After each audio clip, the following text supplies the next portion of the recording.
오늘 본문은 예수님께서 이 거라사인의 지방에 이르렀을 때 그곳에서 아주 악명 높은 귀신 들린 사람을 만나서 그의 병을 치료한다라는 내용입니다. 예수님 시대에 귀신 들린 사람은 참 많았습니다. 그것은 우리 이 이스라엘 땅만이 아니라 고대에는 많이 그랬던 것 같아요. 우리 조선 때도 보면은 구슬 많이 했거든요. 조선 시대 때 보면은. 근데 대부분 구슬했을 때 보면 뭐예요? 다 귀신 쫓는다고 굿한 경우들이 많았다는 거예요. 그것은 지난번에도 말한 것처럼 그 당시 때는 이 정신병과 귀신 들림을 구분할 수 있는 의학적 접근이 없었기 때문에 사람들은 정신적으로 문제가 있는 것도 다 귀신 들림으로 치부하던 시대였기 때문에 그 당시 때는 귀신 들림이 많았고, 현대는 또 반대로 이 귀신이라는 영적인 존재를 의학이나 과학은 인정하지 않기 때문에 모든 이상한 어떤 마음에서부터 시작된 행동에 대해서는 다 정신병으로 치유해버리기 때문에 사실은 어디가 정신병이고 어디가 귀신 들림인가에 대한 경계가 모호해진 시대입니다. 그러나 저는 제 나름대로 결정을 내린 게 있어요. 뭐냐면 귀신 들림은 정신적으로 문제가 있는 사람이 더 빨리 들어온다는 거예요. 쉽게 말하면 정신이 말짱하고 건강하고 정신력이 있는 사람한테는 귀신이 잘 안 들어옵니다.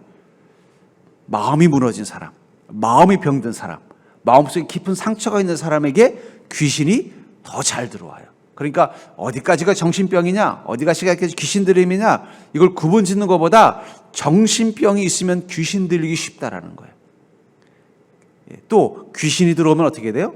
마음도 망가져버리기 때문에 마치 바이러스랑 똑같은 거예요. 여러분, 얼마 전에 어떤 예능 프로그램 런닝맨인가, 저는 보지는 않습니다만 거기 나오는 사람들이 다 코로나 걸렸는데 그 중에 송 누구라는 그 여자 예능인은 안 걸렸대요. 백신도 안 맞았는데 안 걸렸대요. 그래서 신기하다. 그러면서 이게 체질적으로 차이가 있다, 이런 얘기를 하는데, 바이러스도 어떻습니까? 그냥 여기 있다고 다 걸리는 게 아니라 사람 봐가면서 들어가는 거예요. 어떤 사람한테 잘 들어가요? 면역력이 약한 사람. 뭔가 그날따라 몸이 지쳐있고 힘들어서 면역력이 약한 사람한테 잘 들어가고요.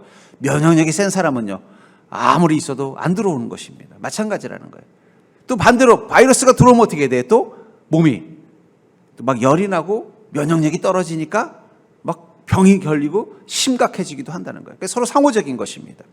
그런 의미에서 우리가 귀신 들림과 정신병을 막 강제적으로 구분 짓는 것보다는 그것들이 서로 상호 영향을 줄 수 있다라는 관점에서 이해할 필요가 있어요.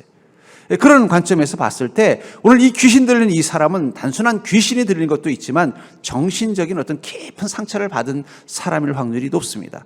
그것을 알 수 있는 것은 그의 안에 들어간 귀신을 군대 귀신이라고 하는데, 이때 이 귀신에서 이 군대라는 단어가 로마 군들이 쓰는 레게온이라는 군단, 여단을 뜻하는 단어를 썼다는 거예요. 그 얘기는 아마 이 거라사 지방에 로마군이 주둔하면서 일어난 여러 가지 안 좋은 일로 인해서 마음의 병이 생겨서 그 사람에게 급기야 귀신까지 들어가서 귀신 들린 사람이 되었을 것이다 라고 봅니다. 실제적으로 이 상담학, 현대적인 의미에서 상담학이 시작이 된 것은요, 1차 세계대전하고 관계가 있다고 그래요.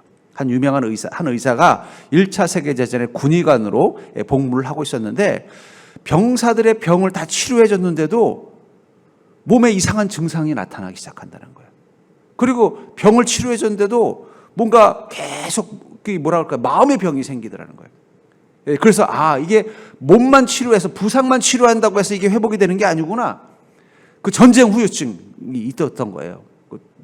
동료가 죽는 것을 보고 충격을 받았다든지, 또 죽음에 대한 공포를 느꼈다든지, 이런 것이 후유증으로 남아서 부상이 다 고쳐졌는데도 다시 병사로 돌아갈 수 없는 정신적인 어떤 문제가 생기더라는 거예요. 그래서 그때부터 이제 상담학이 발달하기 시작했다라는 그런 글을 본 적도 있습니다만, 이런 것처럼 사실은 우리 몸의 병보다 마음의 병이 더 큰 영향을 줘요. 몸의 병은 그 부분만 고치면 돼요. 그런데 마음의 병은요, 우리 인생 모두를 다 망가뜨릴 수 있다는 거예요. 그건 보이지도 않아요. 걸렸는지 안 걸렸는지도 모를 수도 있다는 거예요. 그러면서 자기 인생을 망가뜨릴 수 있다는 것입니다. 마치 이 군대 귀신에 빠진 이 사람처럼 자기 인생을 완전히 망가뜨리게 된다는 거예요. 저는 현대인들을 보면서 마음의 병이 더 심각한 문제라고 제가 몇 번 말씀을 드렸어요. 왜냐하면 현대인은요, 영적으로 건강하지 않은 시대를 살고 있습니다. 악한 영이 창궐한 시대를 살고 있다는 거예요. 여러분들, 바이러스만 많은 게 아니라 귀신이 많습니다. 다만 귀신인지 아닌지 모르는 거죠.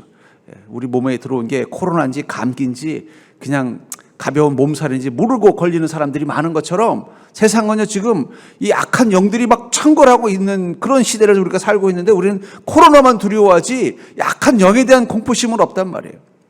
사실 지금 영적으로 되게 혼탁한 악한 영이 창궐하는 시대를 우리 살고 있습니다. 그게 사람들의 마음속에 들어가서 어떻게 해요? 마치 귀신 들린 사람처럼 그 사람의 마음을 망가뜨리고 있는 시대라는 거예요. 또 하나는 이 사회가 늘 긴장하며 살게 만드는 스트레스 사회라는 거예요. 하루도 편한 날이 없죠. 저는 한 번도 뉴스에 국민 여러분 오늘은 알릴 소식이 없어서 이만 끊겠습니다라는 뉴스를 들어본 적이 없어요. 맨날 새로운 문제가 터져서 아이고야 뭐 세상은 이렇게 한 번도 편안한 날이 없을까. 그게 우리에게도 어떻게 되는 거예요? 늘 긴장감을 주기 때문에 그게 마음의 또 병이 되는 것입니다. 그런 의미에서 사실은 우리 시대의 가장 중요한 치료해야 될 부분은 저는 마음이라고 생각해요. 영적으로 지금 악한 시대, 귀신들이 막 여러분 군대 귀신이 거라사에만 있는 게 아니라 지금 이 세상에 막 군대 귀신들과 같은 악한 영들이 막 사람들의 마음속에 들어가서 그들의 마음을 병들고 해치기 위해서 막 상골하고 있는 시대라는 거예요. 코로나만 문제가 아닙니다. 코로나보다 더 무서운 건 약한 영이라는 거예요. 거기다가 이 사회 구조 자체가 사람들을 늘 긴장하고 스트레스를 받게 만드는 사회 구조 속에서 우리 마음은 병들 수밖에 없다는 거예요. 우리 그리스도인이라고 예외일까요? 그리스도인도 예외가 아닙니다.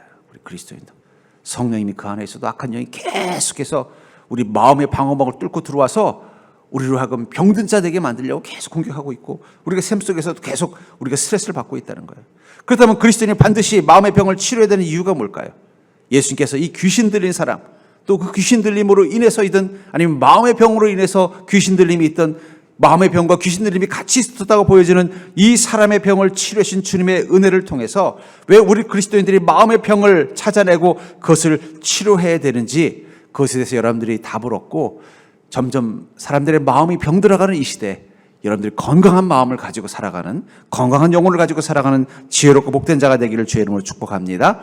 먼저 병든 마음은 우리 인생에서 실패를 선택하게 하기 때문에 우리의 마음을 잘 치료하셔야 된다는 거예요. 절대 해볼까요? 병든 마음은 우리 인생을 실패를 선택하게 만든다. 본문 5절에 보니까 밤낮 무덤 사이에서나 산에서나 늘 소리 지르며 돌로 자기 몸을 해치고 있었더라. 이 사람의 문제는 뭐예요? 귀신이 들어오니까 자기 몸을 돌로 해치고 있었다는 거예요. 저는 그 귀신이 좀 이해가 안 됩니다. 여러분 귀신이 그 몸 안에 들어가서 오래 살려면 어떻게 해야 되겠어요? 이 사람을 좀 편안하게 해줘야지. 귀신이 들어와도 별로 불편한 게 없네. 그리고 가끔씩은 신통력도 보여주고 가끔씩은 괴력도 써서 오히려 살기도 좋게 해주면 이 사람이 귀신을 좋아하겠어요? 싫어하겠어요? 그러면 고맙죠. 나를 갑자기 막 미래 로또 복권도 미리 볼 수 있는 신통력도 귀신도 신통력이 있거든요. 또 가끔 필요할 때는 막 괴력이 나와가지고 남들보다 일도 더 힘도 쓸 수 있게 해주면요 서로 귀신 오라고 할 거 아니에요. 그러면 야 너 귀신이 있으니까 좋겠다. 나도 귀신 좀 들어오게 하려면 어떻게 하면 되겠니? 이럴 텐데 문제는 이 귀신은 들어오면 어떻게 한다는 거예요. 반드시 들어간 그 숙주와 같은 인간을 해치지 행복하게 해주잖아요. 여러분 꼭 기억하셔야 돼요. 그래서 무당들 중에 행복하게 잘 먹고 잘 사는 무당이 없는 이유가 뭘까요? 귀신 가지고 신통력 행하기 때문이에요. 무당들도 알아요. 그 귀신이 언제든지 자기를 해칠 수 있다는 걸. 날마다 귀신하고 늘 긴장감 가지면서 그 신통력을 써먹고 있는 거예요. 또 병든 마음도 마찬가지입니다. 우리 마음이 병들어 있으면요, 그것은 반드시 우리 인생을 해치게 하지 그걸 그대로 가만히 있게 하지 않는다는 거예요. 그렇기 때문에 정신적으로 건강하지 않은 사람은 절대 행복할 수가 없습니다. 마음이 병든 사람은 절대로 행복할 수가 없어요. 왜냐하면 그 병든 마음이 행복을 선택하지 못하게, 기회가 있어도 행복을 선택하지 못하게 하기 때문이에요. 그런 말이 있어요. 나폴레옹이 10cm만 키가 컸어도 역사가 달라졌을 것이다. 왜냐하면 나폴레옹은 키가 작았다고 합니다. 한국 사람도 아니고 유럽 사람인데 키가 작았으니 얼마나 열등감이 많았겠어요. 그 열등감이 그로 하여금 황제가 되기를 꿈꿨고 황제로도 만족 못하고 세계 정복을 꿈꾸다가 어떻게 돼요? 결국은 실패하고는 쓸쓸하고 비참한 최후를 맞이하게 만들었다는 거예요. 만약에 그 열등감이 그 마음 가운데 없었으면요, 그는 더 행복하게 인생의 마지막을 마무리했을 텐데 기회를 어떻게 해요? 불행으로 바꾸는 게 이 병든 마음의 특징이라는 거예요. 그래서 우리나라에서도 옛날에 보면은 이 유교의 이 선조들의 지혜에 보면은 수신제가 치고 평천하라는 말이 있어요. 그러니까 이 세상을 평화롭게 만드는 자가 되려면 제일 먼저 무엇부터 해야 된다는 거예요? 수신. 그 수신의 이 수라는 건 씻을 수자입니다. 몸을 깨끗이 씻어야 되는 거예요. 그 얘기는 뭐예요? 매일 목욕하라는 게 아니라 마음을 건강하게 만드는 뜻이죠. 마음을 건강하게 한 사람이 가정을 잘 세우고, 가정을 잘 세운 사람이 나라를 이끌 수 있는 능력이 있고, 나라를 잘 이끄는 능력을 가진 사람이 세상을 평화롭게 만든다. 그게 수신제가 치국 평천하예요. 그러니까 여러분, 우리가 치국이라 평천하까지는 아니더라도 수신에서 제가까지는 해야 되지 않겠습니까? 우리 옆 사람 뭐 이렇게 할까요? 우리 수신에서 제가합시다. 우리 가정을 복되게 만드는데 제일 중요한 게 뭐라는 거예요? 먼저 수신. 내 마음을 건강하고 깨끗하게 해야만, 그런 마음을 가진 사람만이 가정을 어떻게 된다는 거예요? 잘 만든다는 거예요. 왜 요즘 젊은 사람들 사이에 이혼율이 높은가? 젊은이들의 마음이 건강하지 않기 때문이에요. 물질에 대한 욕망, 또 어떤 이기주의, 건강하지 않은 마음이 있는 사람끼리 만나니까 어떻게 해야 돼요? 서로 인내하고 참고 서로 화해하면서 결혼 생활해야 돼. 그게 안 되는 거예요. 전 그런 의미에서 우리 인생을 바꾸려면요, 우리 마음부터 바꾸셔야 돼요. 난 내 인생이 좀 바뀌고 싶다. 나 이대로 사는 게 너무너무 끔찍하다. 이대로 살다가 내 인생 끝난다면 너무 억울하다고 생각하면 무엇부터 해야 된다고요? 내 마음부터 바꿔야 되겠다. 그 수신이 먼저 이루어져야 된다는 거예요. 그러려면 우리 그리스도는 무엇을 해야 될까요? 우리 병든 마음이 우리 인생을 불행하게 만든다면 어떻게 하면 우리 마음을 건강하게 좋은 마음으로 만드는가? 주님께서 우리에게 주신 도구가 있습니다. 그것은 말씀이라는 비누와 성령이라는 샤워예요. 우리 수신을 위해서 뭐가 필요하다고요? 말씀 비누와 성령 샤워가 필요하다는 거예요.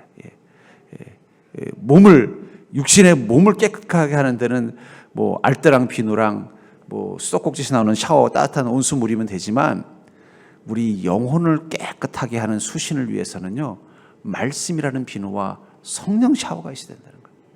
그러니까 여러분들, 말씀을 사모하고 성령 사모하는 건 뭐라는 거예요? 내 마음을 깨끗하게 하는 비결이라는 것입니다. 여러분들, 그 비결을 가지고 산다면 어떻게 되겠어요? 건강한 마음을 가지면 복된 삶을 선택하는 거예요. 제가 이렇게 보면요, 말씀을 사모하고 성령과 동행하는 믿음을 가지려고 애를 쓰는 그리스도인들은요, 그 삶이 조금씩 좋은 길로 가는 걸 봐요. 그 비결이 뭐예요? 수신. 내 마음을 말씀과 성령으로 깨끗하고 건강하게 만드니까 어떻게 돼요? 점점 내 삶이 바뀌어가는 것입니다. 그래서 우리는 더욱더 말씀을 사모해야 될 것입니다. 성령의 충만함을 늘 사모하는 믿음 되기를 주의 이름으로 축복을 합니다. 말씀만 잘 받고 성령 충만함만 잘 가지고 살아도 어떻게 된다는 거예요? 우리 인생이 바뀔 수 있다는 것입니다. 특별히 인생에 문제와 위기가 많을수록 어떻게 돼요? 우리 더욱더 말씀을 사모하고 성령 충만함을 받으려고 노력하셔야 된다는 거예요. 왜냐하면 그게 내 마음을 지켜주고, 그 건강한 마음은 우리 인생의 복된 길을 선택하도록 만들어주기 때문입니다. 그리고 그런 병든 마음을 우리 인생 가운데 말씀과 성령을 통해서 깨끗하게 만들어 가게 하시기 위해서 주님은요, 우리 마음을 온전히 치료해 주시는데, 그 온전한 치료를 해줄 수 있는 분은 오직 하나님 한 분뿐이라는 사실을 여러분들 기억하시기 바랍니다. 우리의 육신을 치료하는 데는 좋은 의사들이 많이 있고 좋은 방법이 있지만, 우리의 영혼을 치료하는 방법은요, 오직 예수 그리스도, 하나님의 그 은혜와 사랑밖에 없다는 사실을 여러분들 기억하시기 바랍니다. 본문 4절에 보니까 이는 여러 번 고랑과 쇠설에 매었어도 쇠사슬을 끊고 고랑을 깨뜨렸음이라라. 그리하여 아무도 그를 제어할 힘이 없는지라. 이 귀신 들린 사람, 군대 귀신 들린 사람이 얼마나 힘이 셌는지 동네 사람들이 너무 피해를 많이 본 거예요. 그러니까 안 되겠다 싶어서 어떻게 해요? 강제로 잡아가지고 꼼짝을 못하게 막 쇠사슬을 묶고 났는데도 얼마나 힘이 셌는지 이걸 막 끊어버리더라는 거예요. 아마 이 사람은 그냥 단순한 정신병이 아니라 귀신 들린 사람일 확률이 높습니다. 왜냐하면 이 귀신 들림과 정신병을 구분할 때 가장 기준점이 뭐냐면 초인적인 힘이 나타난대요. 귀신이 들어가면요, 초인적인 힘이나 어떤 신통력이 나타난다 그래요. 그러니까 아마 이 사람은 그냥 단순한 정신병이 아니라 귀신 들림이 있었던 것 같아요. 근데 이런 그를 아무도 제어할 수 없었다라고 말하고 있습니다. 현대인들에게는 이제 우울증과 불안장애가 가장 심각하고 흔한 마음의 병이라고 말해요. 그래서 그것을 요즘은 약물로 처방을 해서 치료할 수 있다고 하는데, 의사들 이야기하는 게 뭐냐면 아무리 약물 치료를 해도요, 완전히 나을 수는 없대요. 중요한 건 자신의 의지가 중요하다는 거예요. 내가 꼭 낫겠다. 이 우울증을 벗어나겠다는 의지. 그리고 이 불안장애, 뭐 공황장애나 이것으로부터 벗어나겠다는 다부진 의지가 있어야만 그 약물도 효과가 나타난다는 거예요. 그런 의지가 없으면 아무리 약을 넣어도 완전히 치료가 되지 않는다는 거예요. 근데 문제는 뭐냐면 이 불안장애나 우울증에 빠진 사람들은요, 전반적으로 좀 의지가 약한 사람들이 많아요. 의지가 약하다는 건 결국 뭐예요? 마음이 튼튼하지 못하니까 의지가 약한 거예요. 사람도요, 상황에 따라, 마음의 상황에 따라서 의지가 강할 때가 있고 약할 때가 있잖아요. 그러니까 여러분들이 막 믿음이 막 믿음이 막 은혜를 받고 막 성령 충만하고 막 믿음이 올라가면 어떻게 돼요? 의지도 강해지니까 어떻게 해요? 내가 주님 앞에서 이렇게 봉사하리라. 내가 주님의 명령을 가지고 이렇게 해보리라. 의지가 강해진다는 거예요. 근데 갑자기 막 성령님께서 막 내 안에 역사하심이 막 사라지고 또 믿음도 다운되면 또 의지도 떨어져요. 그래서 그다음부터 자꾸 좌우로 막 흔들리고 한단 말이에요. 그러니까 의지도 사실은 온전하게 한결같은 게 아니라는 것입니다. 근데 세상 사람들이 이 마음의 병이 있고 마음의 고통이 있는 사람들을 관심을 갖고 치료하는 목적이 뭘 것 같아요? 여기 보니까 이 귀신 들린 사람, 또 귀신 들림과 함께 마음의 병을 가지고 있는 이 사람을 왜 동네 사람들은 쇠사슬로 묶었을까요? 그 사람들은 이 사람의 병을 치료하는 데는 관심이 없어요. 이 사람이 너무 갑자기 폭력적이 되고 힘이 세지니까 자신들에게 피해만 주지 않았으면 하는 마음으로 쇠사슬로 묶었을 뿐이라는 거예요. 그의 병을 긍휼히 여기고 그를 치료하겠다는 마음, 그 고통받는 영혼에는 관심이 없다는 거예요. 여러분, 이 세상의 치료는요, 목적이 뭐냐면 그 사람을 불쌍히 여기지 않습니다. 그 사람 때문에 다른 사람들이 피해당하지 않고 이 사회에 영향을 주지만 않으면 되는 거예요. 그게 이 소위 말하는 세상의 치료 방법의 목적이 그거예요. 특별히 이제 이 마음을 치료하는 이 치료법을 보면은 결론이 뭐냐면 세상에 잘 적응해서 문제만 없으면 괜찮다예요. 그 영혼의 고통에는 관심이 없는 것입니다. 근데 주님께서는 이 사람의 무엇에 관심을 가진 거예요? 그의 영혼의 고통을 보신 거예요. 저는 예수님께서 왜 갈릴리 호수를 지나면서 배를 타고 내리셨는데 하필이면 이 귀신 들린 사람이 있는 이 곳 앞에서 내리셨을까? 다른 곳에서 내렸으면요, 귀신 들린 사람 만날 일이 없잖아요. 그리고 이 귀신 들린 사람은요, 어디에 있었어요? 무덤 사이에 있었다라고 말하고 있어요. 그럼 일반적으로 배가 정박하는 곳이 아니었을 확률이 높아요. 사람들이 고기 잡고 이런 모여있는 곳에 가셔야 복음을 전하는데 왜 거기에 배를 대지 않으시고 이 귀신 들린 사람이 있는 그런 외진 곳에 배를 정박하셨을까요? 이 사람 만나러 오시는 거예요, 예수님께서. 그 고통받는 영혼을 주님께서 불쌍히 여기셔서 이 사람을 치료할 목적으로 주님은 이 거라사 지방에 오신 것입니다. 다른 곳에 배를 정박할 수도 있음에도 불구하고 이곳에 와서 어떻게 해요? 이 사람이 도망가지 못하고 결국은 예수님 앞에 나타나서 뭐라고 말하는 거예요? 다윗의 자손이요, 왜 나를 이렇게 괴롭힙니까? 라고 말하게 만들어 주셨다는 것입니다. 여러분, 우리 자신을 한번 돌아보십시오. 여러분, 믿음은 하늘을 바라보기도 되고 세상을 바라보고 내 자신을 바라보게 해주는 힘이 있다는 걸 기억하시기 바랍니다. 우리가 믿음을 갖잖아요.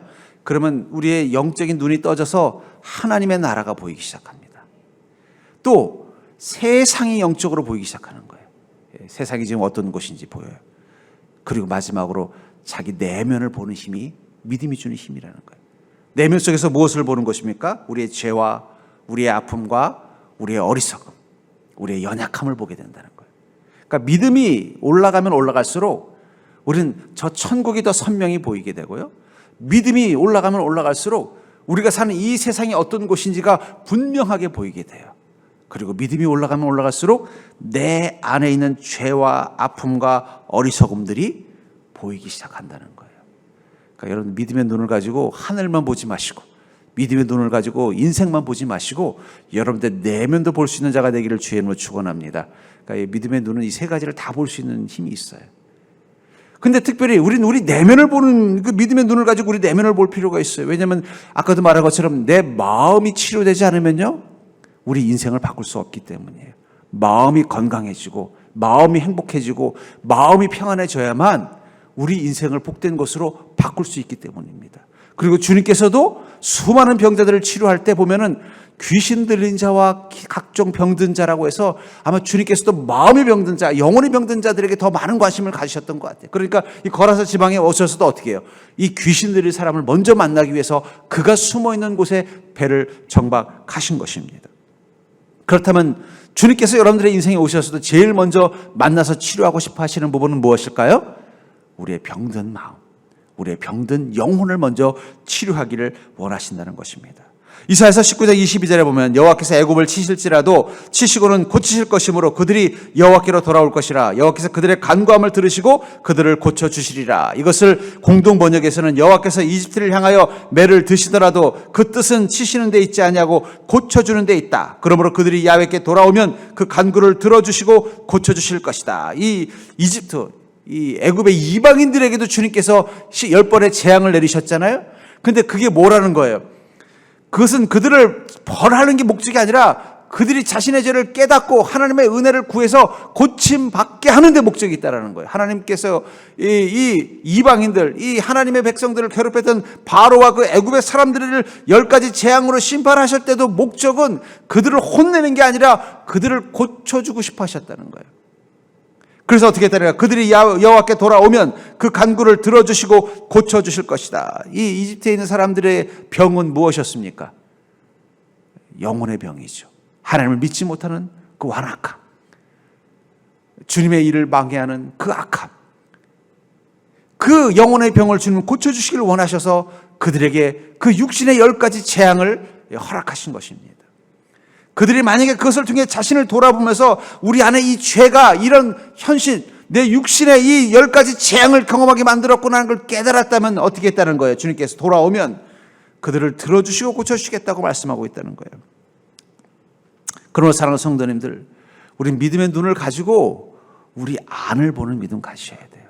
내 마음이 주님의 말씀으로 깨끗해지고 성령의 힘으로 건강해지지 않으면 우리 삶은 바뀌지 않습니다.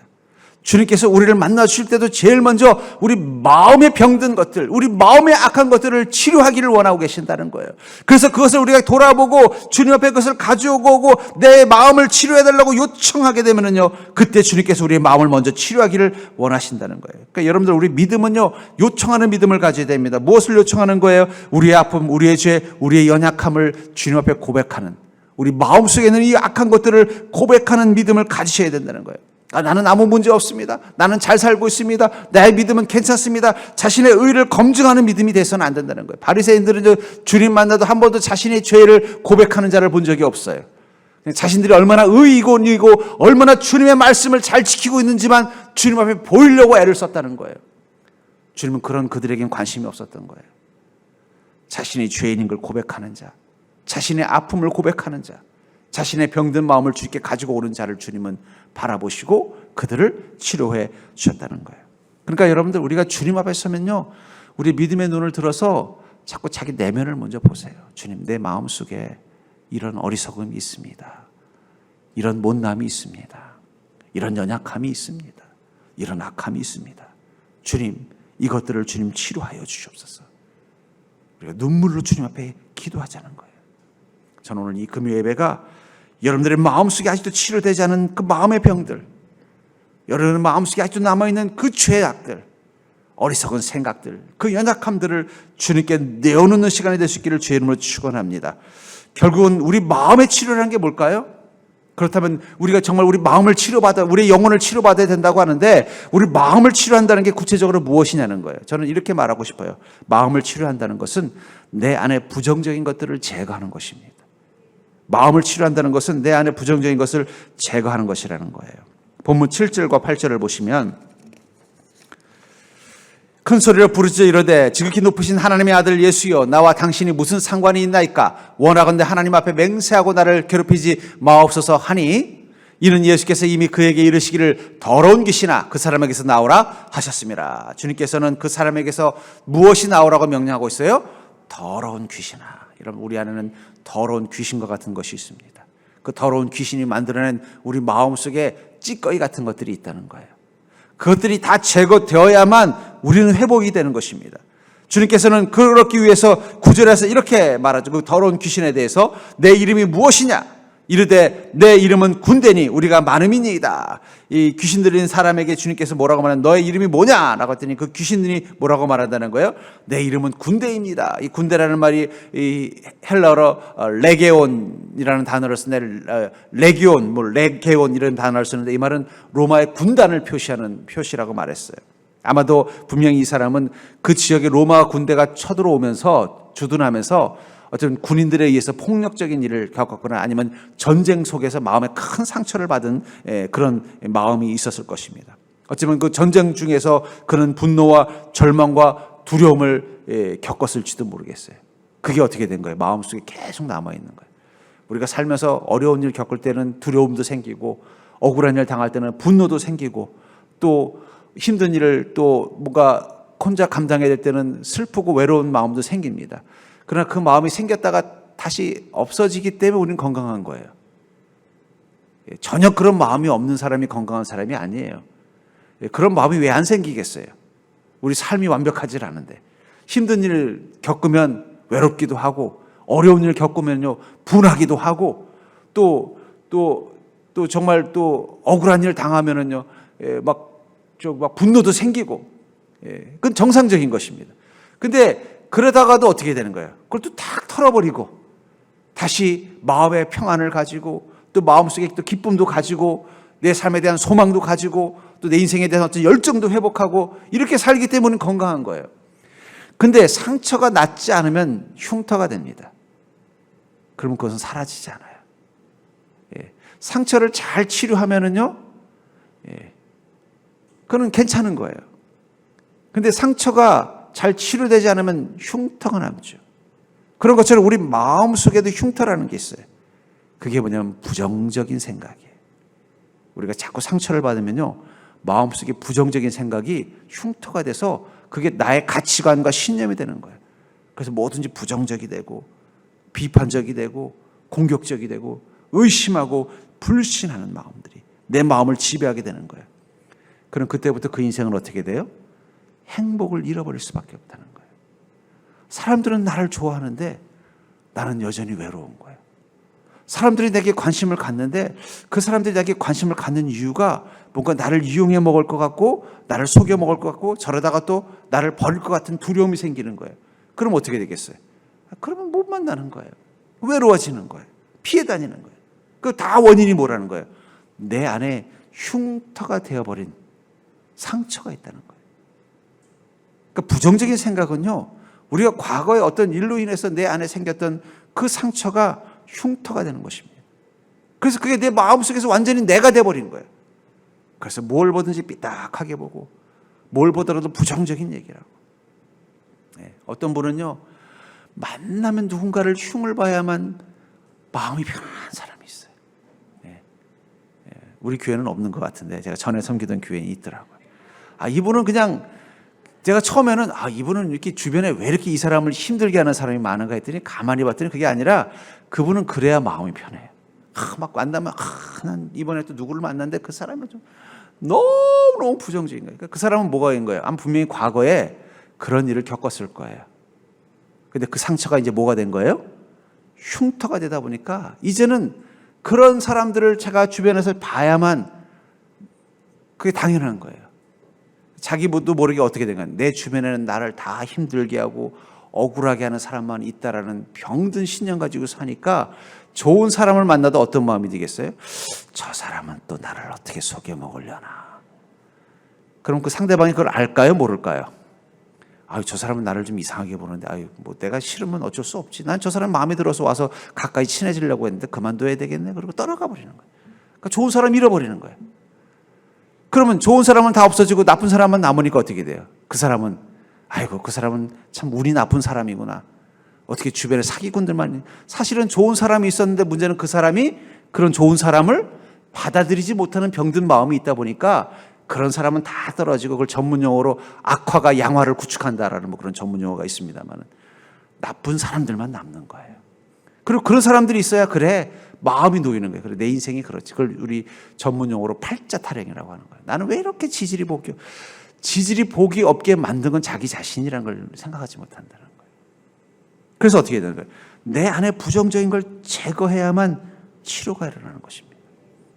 여러분들 안에 흉터가 있어요. 사람들마다 다 상처를 경험한 과거가 있어요. 그런 과거가 없는 사람은 없습니다. 그러나 그 상처가 흉터가 되면 안 된다는 거예요. 흉터가 되지 않는다는 건 뭐예요? 상처 받았어도 그것들이 생긴 부정적인 생각, 부정적인 마음, 부정적인 인생관, 부정적인 세계관, 부정적인 인간관들을 어떻게 하는 것입니까? 털어버리는 것.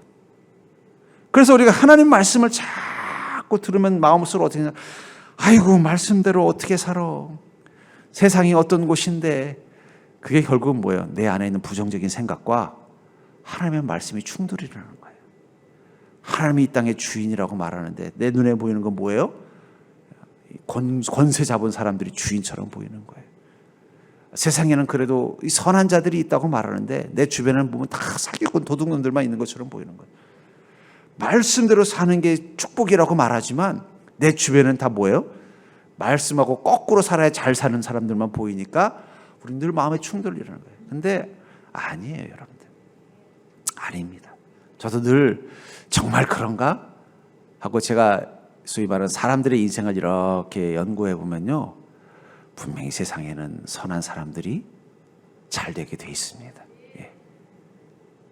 반드시 선한 사람들이 잘 되게 돼 있어요. 물론 잠시 억울한 일을 당하기도 하고 또 잠시 또 모함도 당하기도 하고 잠시 선한 자들이 뭔가 피해를 보는 것처럼 보이지만 우리 사필 규정이라고 하잖아요. 결국은 선한 사람들이 이 땅에 살아남습니다. 그렇게 될 수밖에 없어요.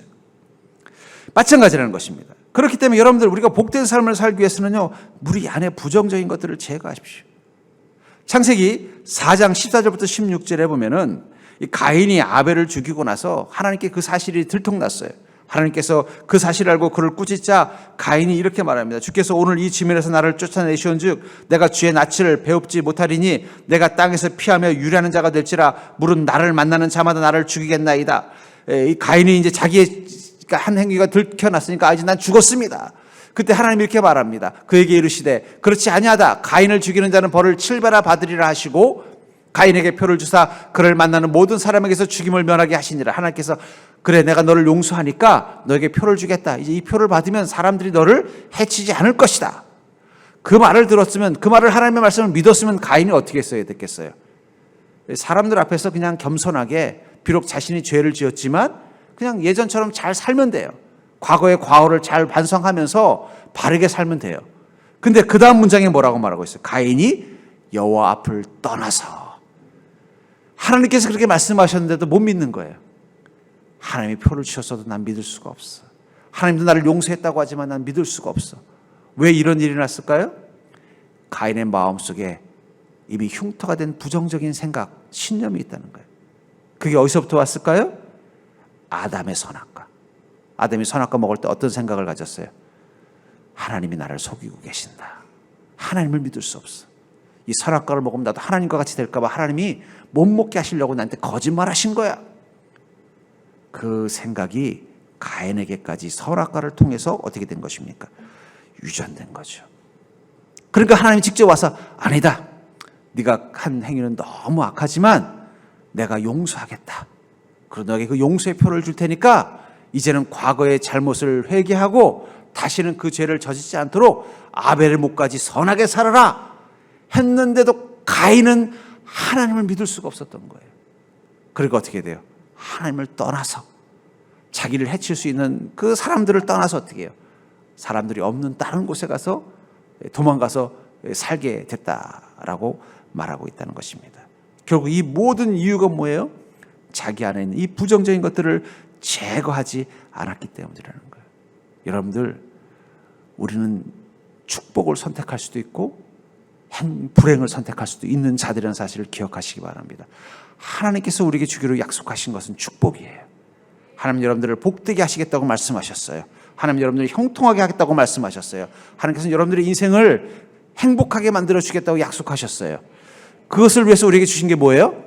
좌로나 우로나 치우치지 말고 그 말씀을 지켜 행하면서 믿음으로 살라고 말씀하고 있다는 거예요. 그것을 통해서 우리 안에 내 영혼을 깨끗하게 하고 내 안에 있는 죄와 악한 것들을 제거하고 주님의 말씀을 따라 살아가게 되면은 반드시 하나님의 그 약속이 이루어진다는 것입니다.